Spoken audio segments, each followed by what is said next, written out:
Before demonstrating the repair process, let's take a look at how easy it is to repair screen damage. The damaged area is drilled out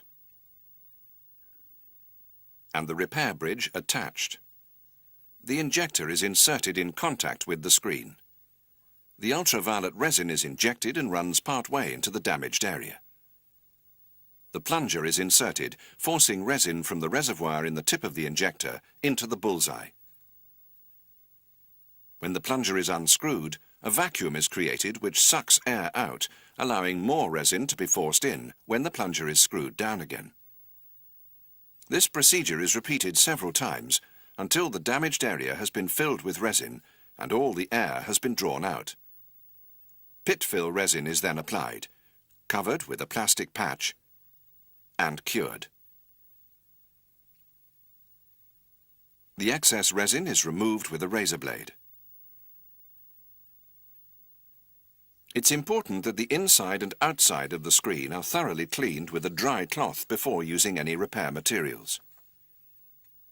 Windscreen cleaners must not be used because they could penetrate through the damaged area and attack the polyvinyl layer in the center of the glass. The inspection mirror will enable the technician who will be working mainly outside the vehicle to see how the repair is progressing from inside. A film of the water-soluble gel is applied to the suckers to aid adhesion. The mirror should be fitted to the inside of the screen directly behind the damage.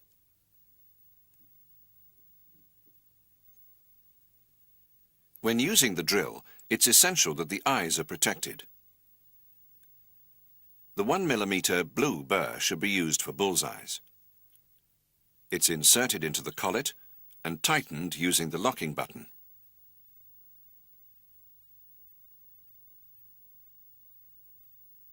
The drill is switched on and a slow speed selected. The burring operation will ensure that any dirt, grease or loose glass around the impact area are removed.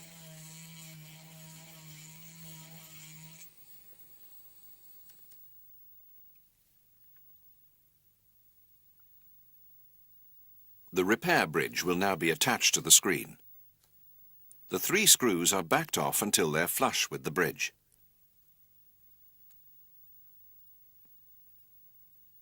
A coating of the gel is smeared onto both suckers. The repair bridge should preferably be offered up to the screen with the long leg uppermost, but it may also be applied with the long leg pointing straight down. In either case, the threaded hole must be directly over the center point of the bullseye. With the suckers well attached, the long leg is held down. The other 2 adjusting screws are then tightened until they make light contact with the glass. The single screw at the end of the long leg is tightened, raising the leg until it's parallel to the screen surface. Finally, a check is made that the bridge is securely fixed to the screen. The resin pack is opened, and the injector is screwed into the threaded hole in the repair bridge until the white PVC seal makes firm contact with the undamaged glass around the edge of the damaged area. When viewed through the hole, the center of the bullseye should be at the center of the injector. The 2 screws nearest to the injector are unscrewed, causing the seal to be pressed tightly against the glass.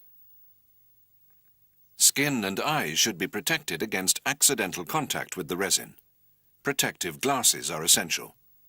The hands must be protected by using Esprit barrier cream, disposable gloves, or both. Having fitted the needle to the syringe, the resin container is turned upside down and the needle is used to penetrate the seal. 0.25 millimeters of resin are required, a quarter of the syringe's capacity.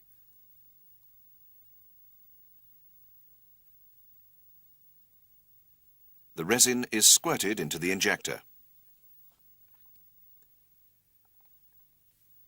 The plunger is screwed slowly into the injector, pushing the resin to the edges of the damage until a slight resistance is felt. At the same time, the white seal, which should be viewed in the mirror, will begin to expand, and the bullseye will start to disappear from the center outwards.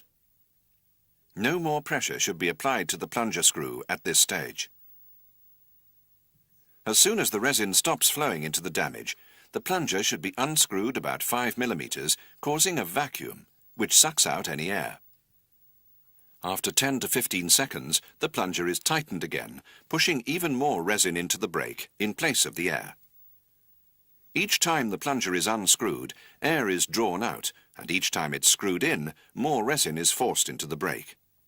This operation is repeated between 4 and 6 times, until all the air has been removed and the damaged area is full of resin. Sometimes the standard air removal procedure is unsuccessful and traces of air reappear whenever the plunger screw is released. In such cases, the plunger is screwed down again, and using the torch supplied in the kit, a check is made that all the air has been forced out. Keeping the pressure on the plunger, the UV lamp is held on the screen, pointing at the repair area. A curing time of 5 minutes is required. The standard repair procedure may then be continued. The repair bridge is removed and the excess resin wiped off. In cold weather, the pit fill resin may need warming slightly prior to use. A drop of the resin is applied to the remaining surface chip, covered with UV plastic sheet, and cured for 3 to 5 minutes with the UV lamp. Repairs should preferably be carried out in a workshop or somewhere out of direct sunlight to prevent premature curing of the resin. The plastic sheet is removed, and a razor blade is used to shave off the excess resin until it's almost flush with the glass. To ensure a smooth finish, the blade must be held at right angles to the screen. A drop of Esprit pit fill polish is applied to the repaired area, which is polished with a very soft cloth or with polishing tissue until clear.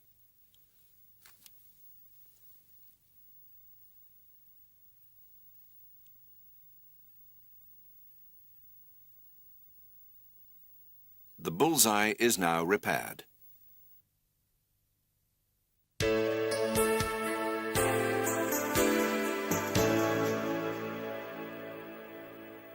Star breaks like these can also be repaired easily. The repair procedure is the same as for bullseyes for the initial 10 steps described in the Esprit training manual. Having cleaned the screen inside and out, gel is smeared onto the suckers and the mirror is fixed to the inside of the screen. Using the blue drill burr, particles of glass and dirt are removed from the impact area. The adjusting screws on the repair bridge are backed off, and a coating of gel is smeared onto the suckers.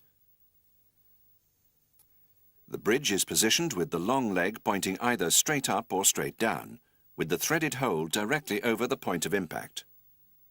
The single screw is adjusted so that the long leg is parallel to the glass and the bridge is securely fixed. The resin pack is opened and the injector screwed down onto the center of the damage until the white seal makes firm contact with the screen.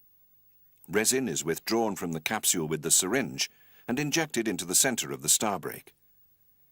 The plunger is screwed slowly into the injector. When a slight resistance is felt and the white seal is seen in the mirror to expand, the pressure is sufficient, and the plunger should not be tightened further. The plunger is unscrewed and tightened again up to 6 times as before, sucking out air and forcing in resin. At this stage, the center of the star break appears to have been repaired, but the radiating cracks are still visible.